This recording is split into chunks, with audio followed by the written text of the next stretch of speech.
Folks, thank you so much for tuning in. We are got some events today that are going to shock and rock you. Some really amazing stuff from around the world and in Canada and the US. So please stay tuned. You're going to hear everything from Harry going to England to politicians maybe winning while they're campaigning with a electronic bracelet on from their home to stunning things that just happened to a kid who was thrifting. So stay tuned right here. Yes, there's a lot of world events, but look, what's getting really a ton of attention is the whole situation with FIFA, with the World Cup. As you know, and as I'm sure you've heard, President Trump intervened on a referee's call, and the referee's call was overturned so that the particular player who was going to be booted off the team from playing for the U.S.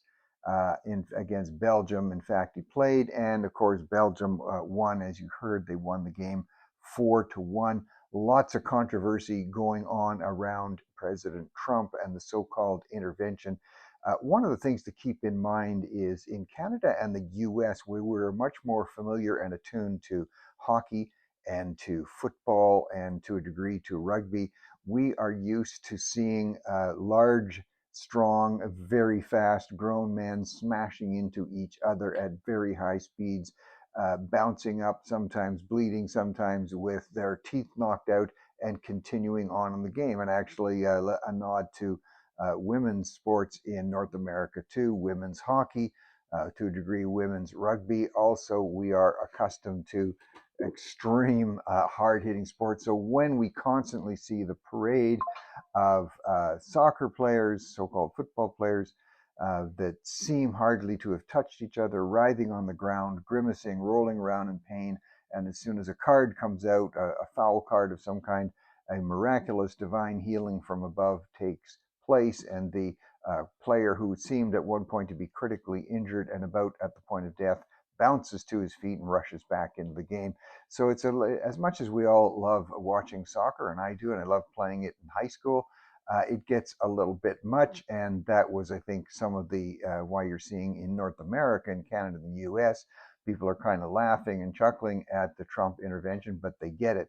People in Europe, of course, are incensed, and they continue to completely ignore the high levels of corruption at the World Cup and in FIFA. It, for years, the briberies that have gone on and everything else. I'm not condoning it, but the sense of shock and horror is a little bit much. Anyway, as you know, U.S. is out, Belgium is in, and the saga continues. Talking about sagas continuing, this isn't a movie about Harry meets Sally, but it is. It's amazing the ongoing headlines about the upcoming visit. Former Prince Harry coming to the UK, looking to visit with his dad, the king, and hoping to even maybe have the king see the grandchildren. Lots of controversy going on in terms of where is that going to take place, who will be in the room, why do other people have to be in the room. And, you know, I'm a bit sensitive to the institution of the monarchy, the palace here. Um, Having with Harry and with Meghan a continued series of stuff that was said in private, all of a sudden spilling out into very public venues. And of course, the king or queen not able to defend themselves because nobody else is in the room. So whether it was things like the Oprah interview, the Netflix documentary, Harry's book about being called Spare, the royal family wanting to protect the institution and insisting that they didn't say some of the things that were reported, being a little bit sensitive. We'll see how it works out. The visit is still being talked about, where they're going to meet, who's going to be in the room. And so these things are continuing to make very, very big headlines. We see a very interesting thing that's kind of getting buried here, some breakthrough recommendations that could have a remarkable effect in terms of people's pensions. And this is not just in the US, but I'm focusing on the US. Donald Trump apparently has been looking at the Australia pension plan scheme, where employers are required to set aside a certain percentage of every paycheck for every employee, which is not allowed to be spent and goes into it eventually at the end of their working days giving them a fairly reliable pension. Trump said to be looking at the model. In the Aussie model, it's 12%, so 12% of every paycheck. The employer has to put that into a long-term saving account. If Trump does that, this would also echo and match the account that he has when people are born, that goes into their college education. So with all the other things that appear to be more attractive to media to reporting about Trump, these are a couple of fairly remarkable long-term consequential effects for stability for people when they retire or for kids when they get to college age. Let's see how those develop. Canada actually has in the federal plan for federal public servants and for many provincial public servants, that plan is already in place where the federal government pays a certain percentage each month of the paycheck, and the employee, whether it's working at the provincial level or the federal level, the employee also has to take a certain amount out of their paycheck and put that into a fund which is waiting for them when they retire. So might be seeing some interesting developments there, which would certainly be a positive thing. Not very positive, as I reported and as I predicted, with the funeral of the Ayatollah Khomeini, who was blown away last February by the attack on the nuclear sites and other sites in Iran. And I said, watch for the funerals, and it's a multi-day funeral. It gives chance for, you've seen some of the Iran does allow certain pictures and certain videos to go out. You know, as we know, Iran has totally frozen the internet. Their own 90 million citizens can't see what's going on in the rest of the world. And the chanting of death to Trump and death to Israel and effigies hanging of different people.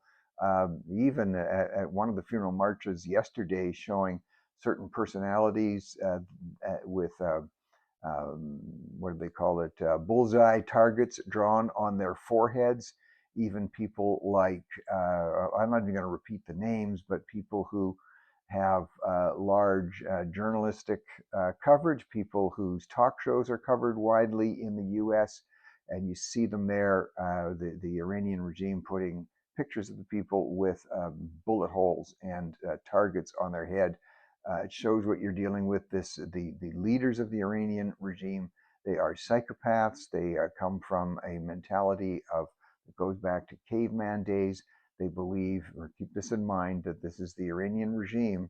I'm not saying the people of Iran, the regime, which almost was in control of nuclear weapons, believes the greatest honor they could have is to totally annihilate, to totally, in a great ball of fire, wipe out Israel, and then do the same with the United States. That's what we're dealing with.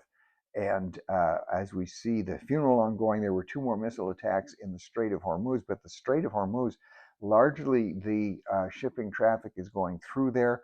The U.S. protection is in place, and now you've seen the petroleum producing countries, largely countries in the Middle East, announcing they're upping their production. They're going to increase production.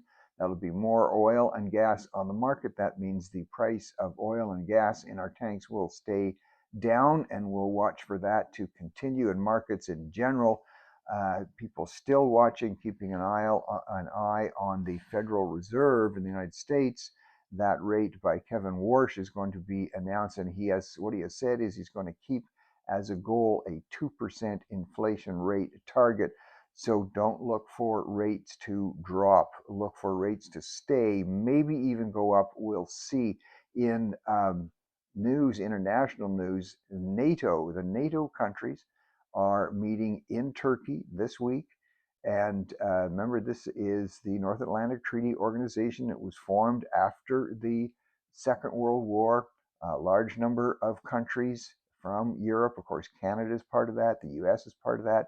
And the strength of NATO through the years against the communists, and then the Russians especially, was that one of the articles, Article 5 in the Constitution of NATO, is that if one NATO country is attacked, then all the NATO countries will consider that they have been attacked, and they will join the country that has been attacked in pushing back. That was one of the things, of course, that triggered NATO involvement after the attacks on the World Trade Towers and going into Afghanistan. It was a group of countries that were doing that. Bill Clinton, back when he was president, used NATO considerations to do his bombing raids.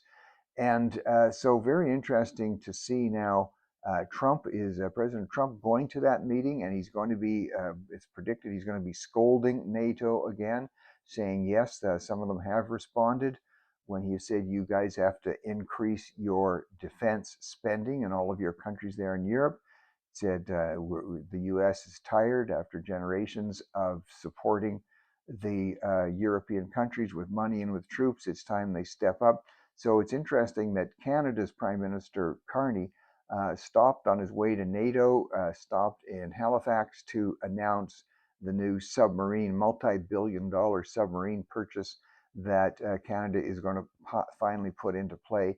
The thinking is, first of all, of course, with Canada, which has the largest number of exposed miles of exposed coastline in the world of any country, quite rightly, only having one submarine operative right now to patrol all of that is kind of sad.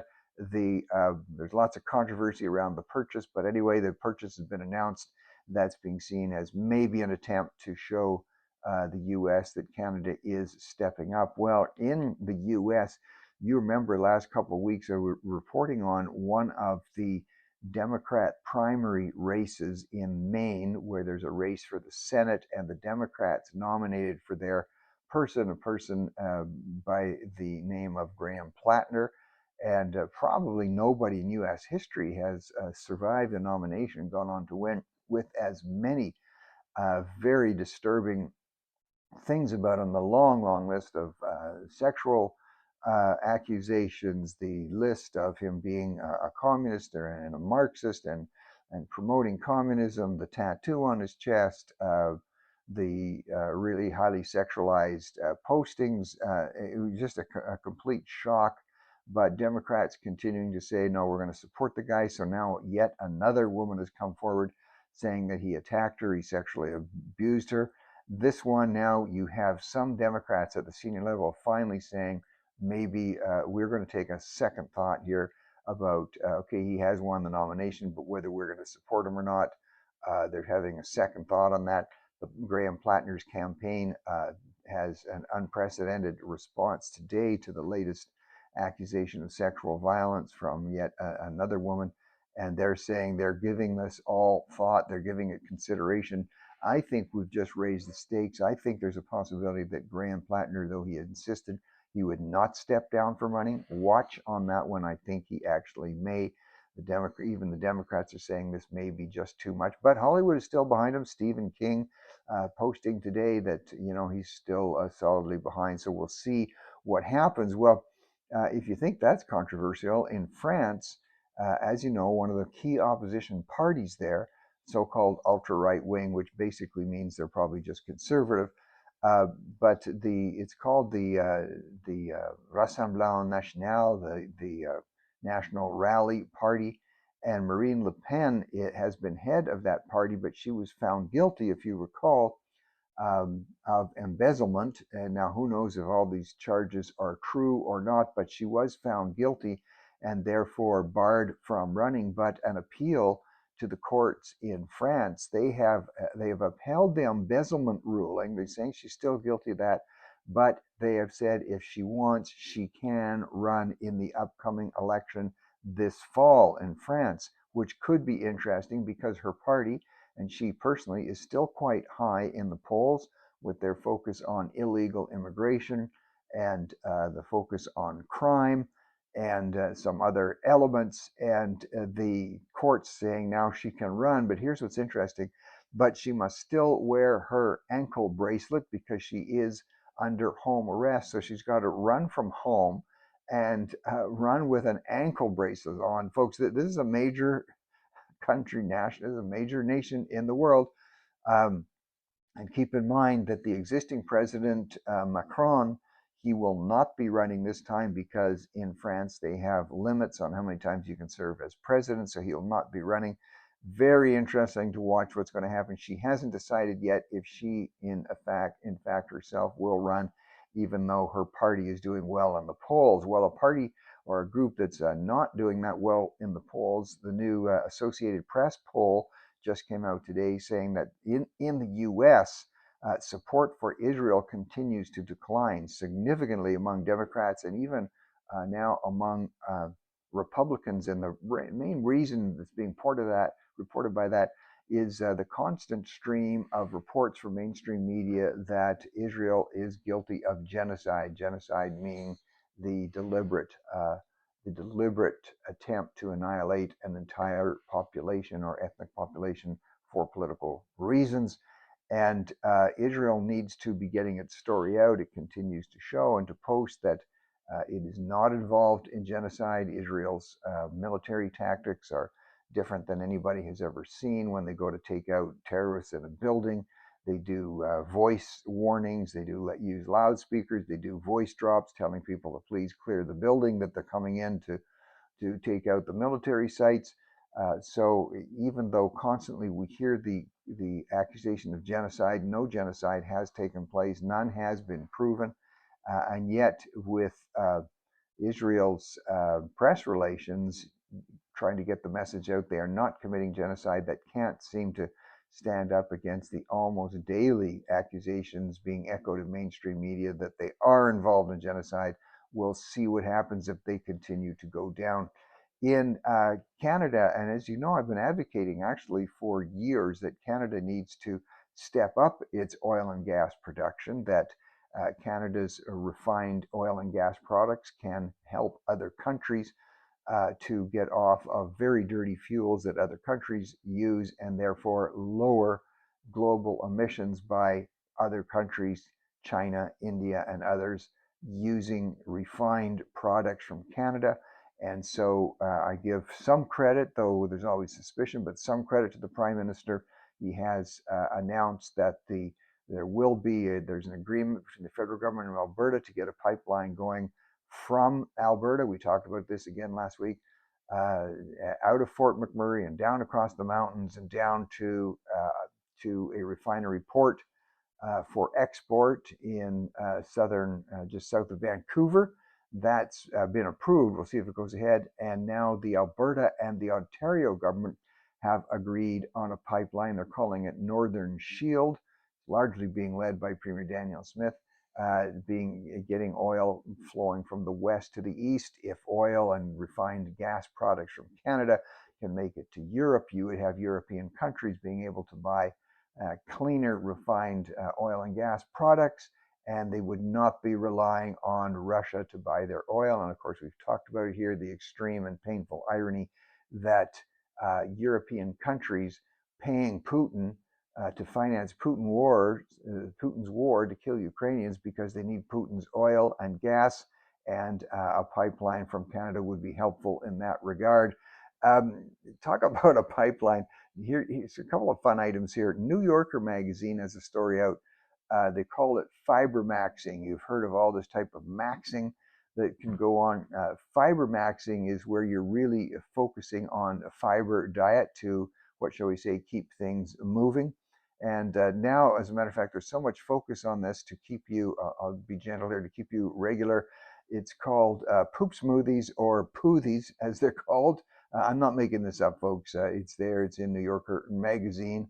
And another particular smoothie called blowouts. I'll leave that to your imagination. They've even published the ingredients in that smoothie are spinach and chia seeds and oats and peanut butter. Okay, I'll leave that to your imagination, but a lot of focus these days on keeping things, what shall we say, moving. Well, Spain continues to keep things moving in the World Cup. They beat Portugal 1-0. For those of you who aren't that maybe familiar, that's a pretty big deal. That means Ronaldo, who is among some the god of soccer, will not be. That will end his career at the World Cup, because he is, of course, as we reported, he's over 40 years old. World Cups only take place, the FIFA World Cup takes place every 4 years. He has already announced he won't be playing in another one. So his career is over in terms of World Cups. Very interesting how that game went. Kind of fun, because it was only 1-0. It was going into overtime. And when a match is going into overtime, these coaches always hold back through the game one or two really exceptional players, because if you go to overtime, your players are getting tired. Put a new fresh set of cleats on the field, and that might work. And so the guy who scored the winning goal for Spain, Michael Marino, he had sat on the bench almost the entire game, right until almost the final minutes of the game, and then when it went into overtime, it would be in the second overtime. In the first minute of second overtime, he's on the field. Boom! He fires in the goal. Ronaldo is done, and so is Portugal. We don't have to feel too sad for Ronaldo. Look, I admire the guy. He's a fantastic player, and from all we can see, he's very generous and very great with fans, good with kids. So nothing negative on the guy at all. We don't have to feel too badly for him. He is retiring as a multi-millionaire. Some say he could be approaching billionaire status. Guaranteed he won't be one of the billionaires that the media hates. But anyway, that's for World Cup following fans. That's a bit of a milestone that he is gone. We talk about thrifting and Gen Z and the raise in interest in thrifting. I see it myself. I've seen it for years as my wife has encouraged the grandkids in this area. I took them on many of their first thrifting excursions years ago. Was really paying off. There's a 19-year-old guy by the name of Quinn Brown. He's in Portland, and he makes thrifting a bit of a business and a bit of an art practice.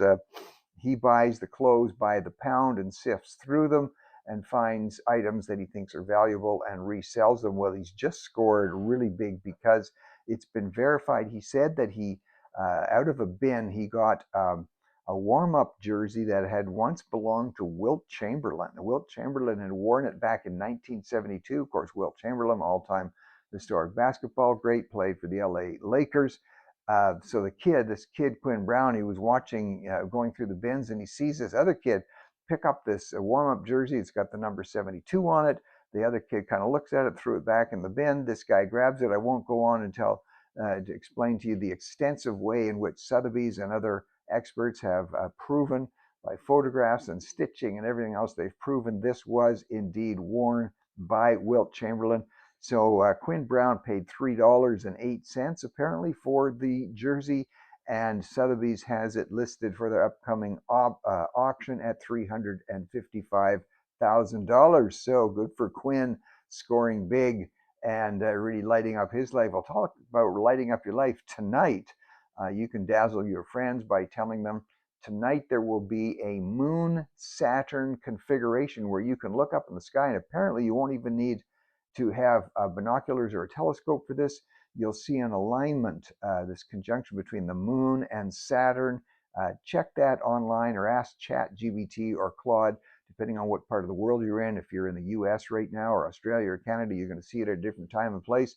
But pretty amazing stuff, reminding us that as the psalmist writes, God put the heavens in place for us to marvel at. So something to marvel there tonight. And thanks for tuning in. See you tomorrow.